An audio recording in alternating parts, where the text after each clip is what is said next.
So my name is Brendan Smith. I'm with the WSP, along with my colleagues, Russ, Will, who's with VHB, and then Luke's actually in the back, who helped put this together with us.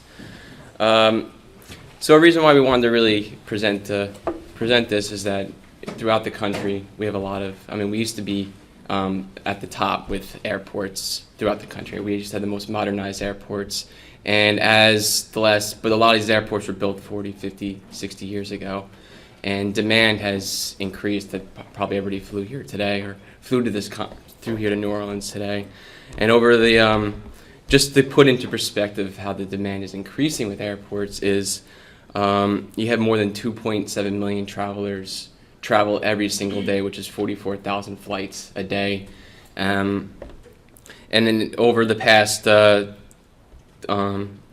few years, last year alone, about 45% of Americans actually flew, and only about 40% have passports, or around 45% had passports last year. And in 1997, or mid-90s, only about 15% of Americans actually had passports. So over the past 20 years, you have about 2.2% annual increase in flights. And this puts a very, very heavy demand on airports throughout the country, especially in urbanized areas. And in urbanized areas, we have a lot of site constraints, and especially in the New York, Boston area. Being up in the Northeast, the traffic demand is just increasing, and domestic flights have been increasing around 2% annually since like 2002. So not only is traveling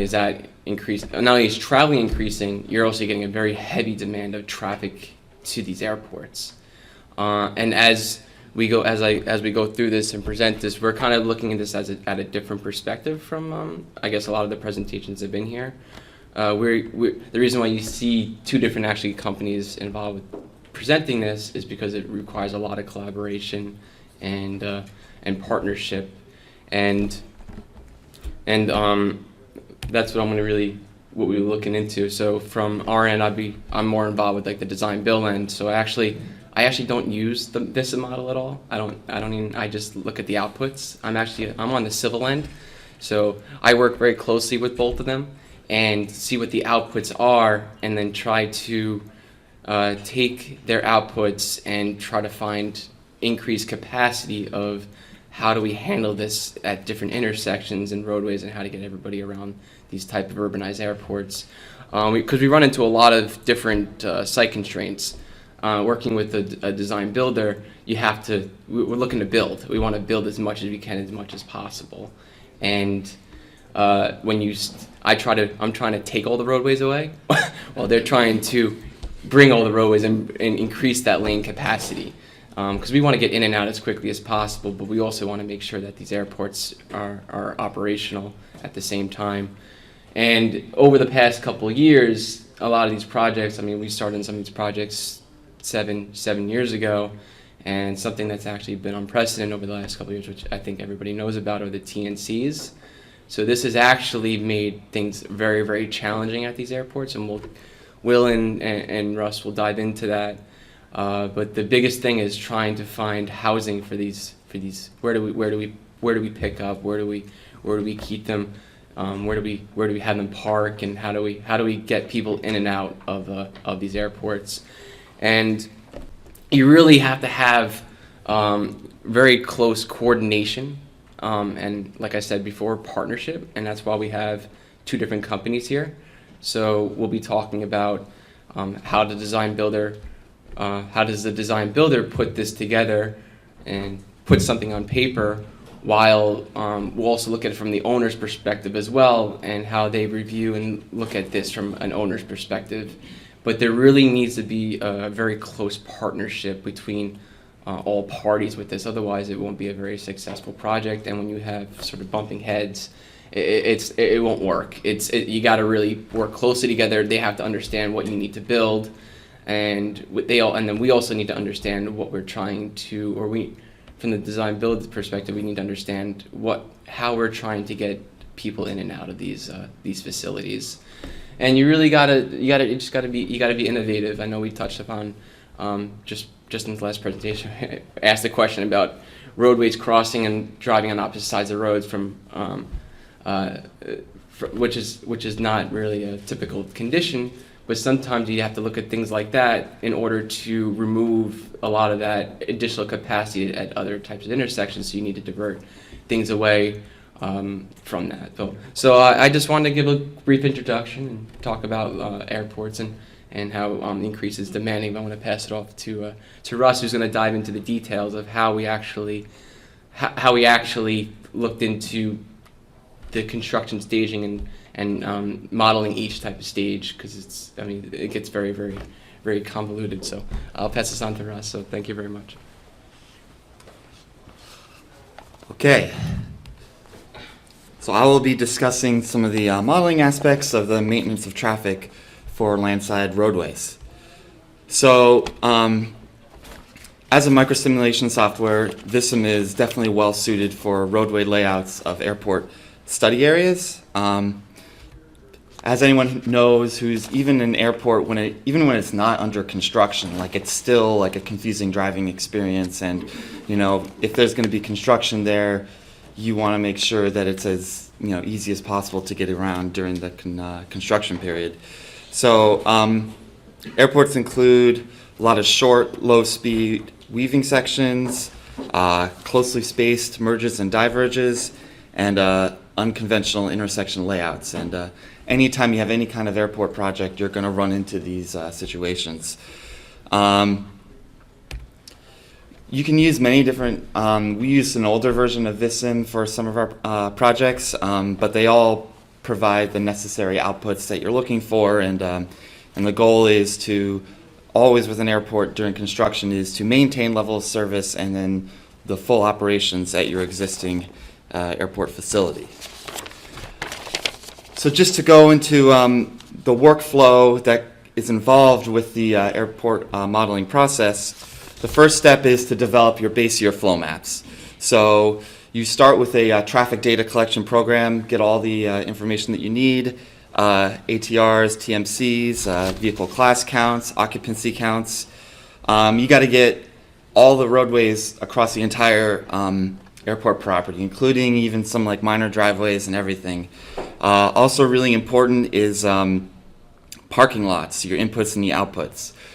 Typically, if you're in a very sort of site-constrained area, those parking lots are, especially the surface lots, that's probably where you're going to want to use that space to develop into, say, a new terminal or a new facility, with the eventual long-term goal probably of putting in a new parking garage.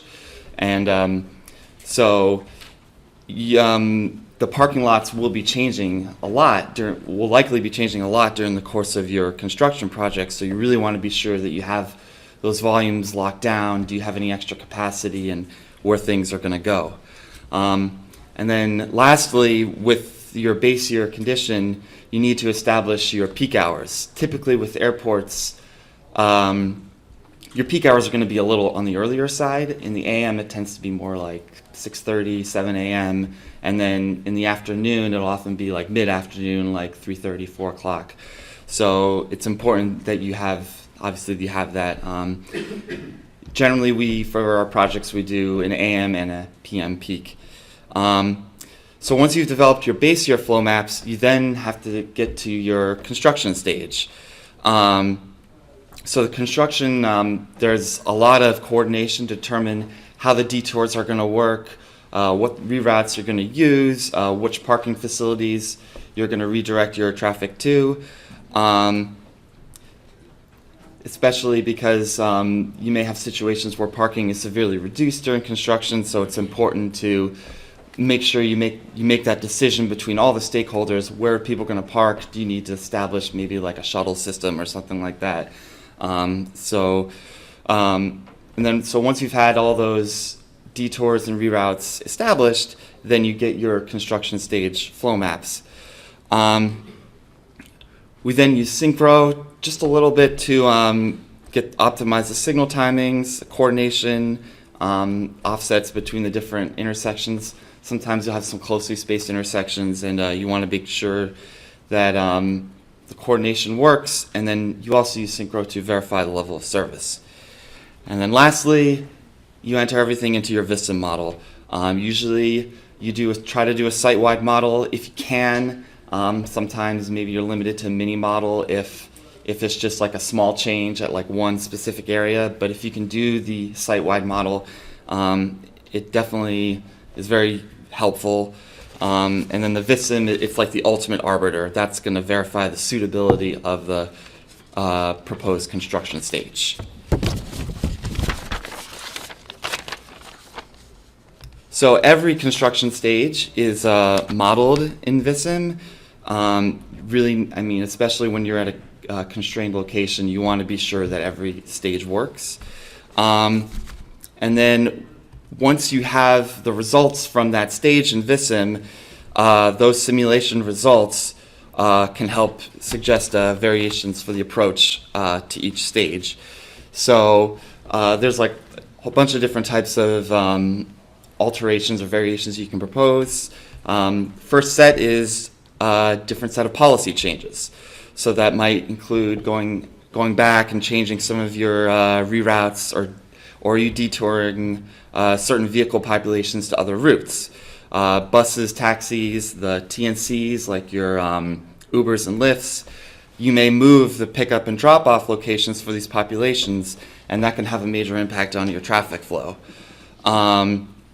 So that's the first layer. Maybe you do different policies, but then if that doesn't work, then maybe you make some changes to the signals. Put in a new signal or just change the signal timings. We definitely had in some of our projects, we definitely had some issues with and challenges with some of the signals. We had one unconventional intersection that had 4 approaches and it had to have 4 different phases, and we had to squeeze that into a 90-second cycle length, and then between all the all red and yellow, and then also we had a pedestrian crosswalk, so we had minimum greens for that. You really can have some challenges in trying to get that all to work together. Not a lot of wiggle room between the green times, but we were able to work that out and get the necessary green time for every phase. But if you can't do things with changing the policies or signals, the last step is you have to go into geometry changes. So sometimes you have to just bite the bullet and put in additional temporary roadway section, particularly if it's a long-term construction stage or if the stage is occurring during the busiest travel months of the year. So for instance, we're talking about weaving sections. The addition of 100 feet of weaving can have like a big difference. And we use Vissim to do sensitivity analyses for different weaving lengths to determine like what's like the as little as that we can get away with, particularly during like the busiest travel days. Sometimes we alter the lane configurations at intersections, changing the number of turn lanes or including turn bays. Vissim also, it gives us the queue length, so like the length of the queue can help determine how long your turn bay should be, so that's not spilling back into the next upstream intersections. Also wanted to point out, as part of the construction staging process, the transitions from one stage to another can be pretty dramatic. So it's important that the transition from one stage to another be done carefully and with coordination between all the stakeholders, and also informing the public. As I mentioned earlier, I mean, airports, you often have people who only drive there like once or twice a year, so informing the public, hey, there's like a lot of changes there, pay attention to all the signage and the wayfinding, so it's important to get that right for each and every stage. We also used Vissim for the frontage analysis. I should be able to press play here. No, anyways. We also use Vissim to analyze the frontages, and we mainly used parking lots for the frontage analysis. I know there was a talk yesterday about using transit routes, but since we're sort of looking at this more on like a little bit of a higher level. We just wanted to do it a little bit simpler for the parking lots. Frontages are your most important roadway section as like an airport, as part of the airport's infrastructure. So it's important to do that you get the design right and that you get the frontage length correct. Obviously, you want to make sure that you're accommodating the existing passengers, but you also want to be sure that you have room for growth for the future. Often during construction, you have to deal with shorter frontages, so it's essential that you ensure that these temporary operations work during that given construction stage. When it comes to the frontage analysis, there's a lot of different parameters that you can use, but I did want to highlight these parking lot parameters that we had. One of them is the attraction parameters, so you can split up the frontage into different parking lots and then sort of set up like in an attraction scale. So that can help with sort of more attractive parts of the frontage, either there being curbside check-in or just where the doors are. It's good to be able to simulate that vehicle clustering along the frontage. That you want to be able to simulate that when you're doing the frontages. It also, having the frontages in the model helps to simulate like the traffic surges and platoons that you often get with airports. You're going to have situations always where flights are clustered. You may have several flights arriving at the same time, so you want to be able to replicate those situations in the model. Okay, so ultimately, how does VISM tell you that a given stage will work? Well, it's going to tell you through the measures of effectiveness. So for our VISM, we had basically three main MOEs that told us that we use during our decision-making process. So that would be processing rate, queues, and level of service. So processing rate is, well, how many vehicles are you actually getting in your VISM model against what your flow map is calling for? So typically we would run, for the MOEs, we'd run 10 iterations, and then we would get the average. And then as you go along through the process, the agencies may have different requirements for their MOEs. For example, you may want to aim for processing to be about like 90%. Queue lengths, and again, it must be acceptable to all the parties involved, with the queue lengths not extending further than next to the next downstream intersection. Level of service, again, there may be different criteria that you're aiming for, but like for example, one project we had, you're trying to aim for level of service D or better. So yeah, those are the MOEs that we use typically for airport projects. Up next, my colleague Will Dungo will discuss the review process for the VISM analysis. Thank you all. And before I start with my portion of the presentation, I flew into New Orleans airport last night, and it was very interesting to note that there's an entire redevelopment of the airport happening, and I didn't even know about it as I was looking for my Uber. And that's a real luxury, especially for working at airports in the Northeast, LAX, where you're really in the midst of the construction. You're in the middle of it because of the lack of real estate available. So kudos New Orleans. I was hoping to flying into the new terminal this time around, but that's a different story.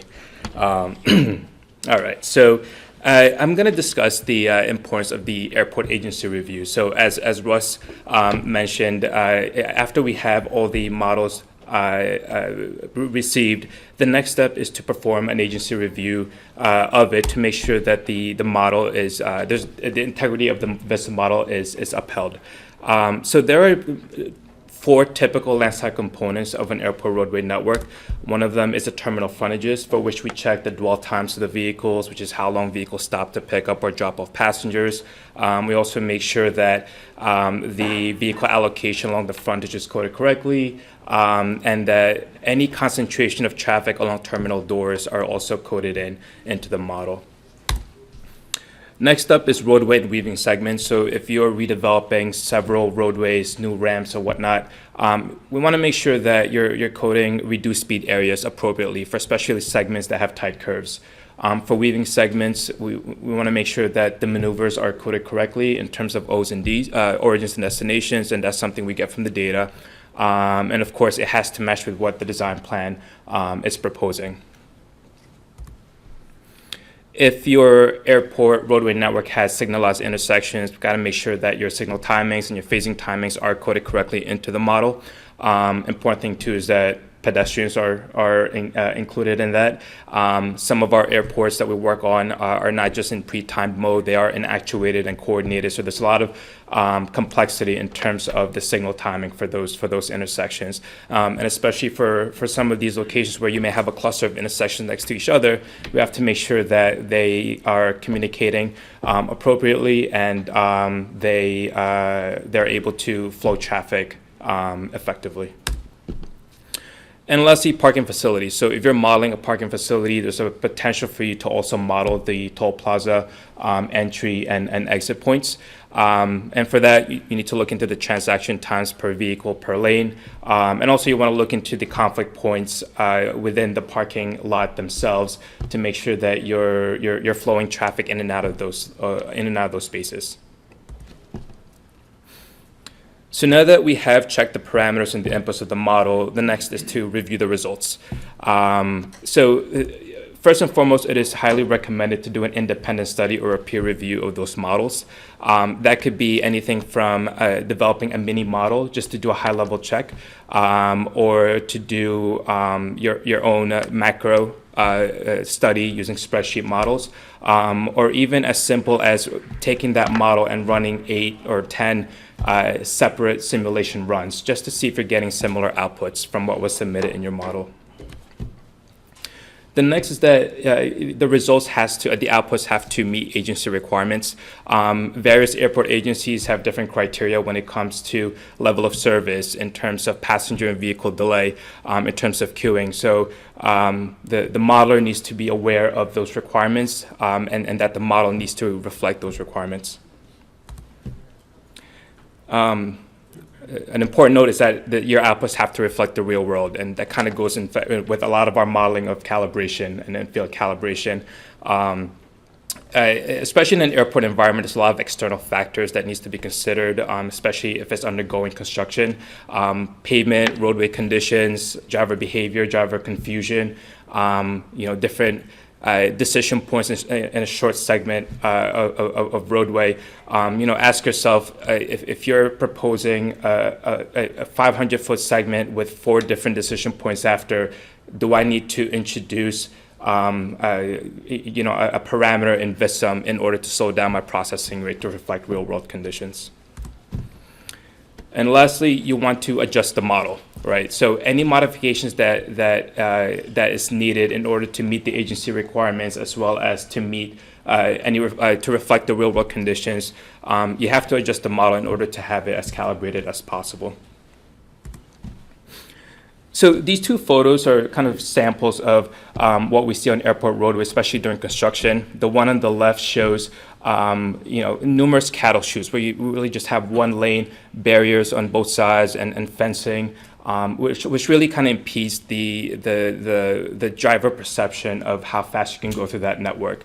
And of course, during construction, the pavement markings, the pavement condition, you're going to get bumps, dips, and even steel plates that you may not have seen in the design plans that affects your throughput. So even still plates on the roadway network, people will tend to slow down and avoid them, or even change lanes, which essentially cuts down your capacity for that roadway segment. The one on the right shows some changes in roadway routes. So if you have any roadway closures or any detours, just make sure that folks are informed of it ahead of time. As Russ said, it is imperative to make sure that people are aware, because the drivers at the airports are really not that familiar with the roadway network themselves to begin with. And if we're introducing a brand new roadway shift or roadway closure, be prepared for drivers to slow down considerably or to even recirculate, adding more volume into your already congested area.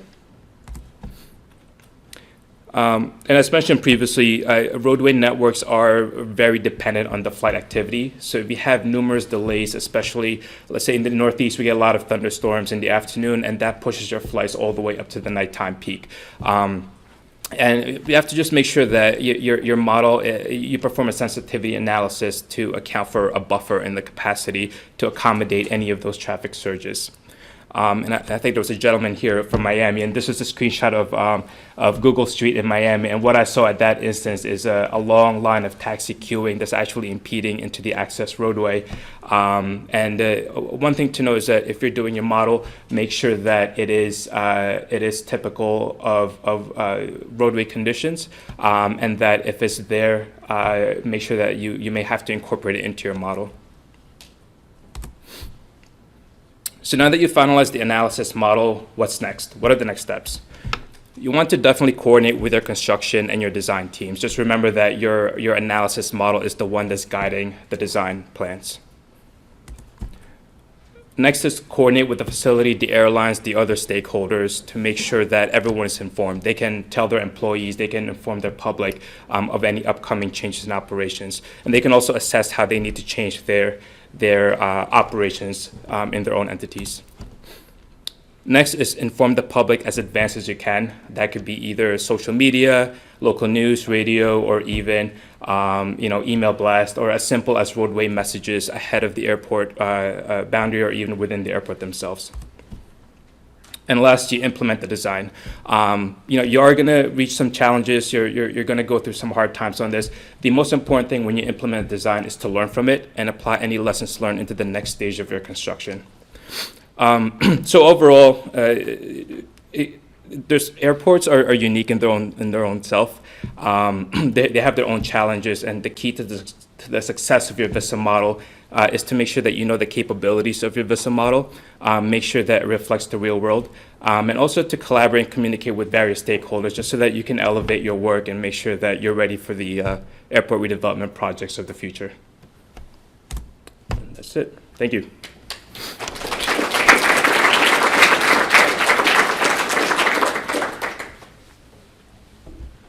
Yes. So you mentioned that construction activities have an effect on the capacity of the roadway, which I completely agree with. Do you have any guidance that you use or any thoughts on how to decide how to adjust your parameters in the model to account for that? Great question. One thing I didn't touch on is to always do a consistent data collection effort through the life of your construction phase. Things are going to change. The T&Cs are something new that we didn't account for any redevelopment project that started years ago, right? So if you have a recurring data collection plan, you're able to either keep tabs of the changes and make any percentage increase or whatnot and apply it to your model. For instance, in one of the projects we've had, we did a travel time run before a construction occurred to see how much that speed was. And then when that change occurred, we did a travel time run again, and we saw that there was a reduction of about 10%. I mean, it depends on really on your area.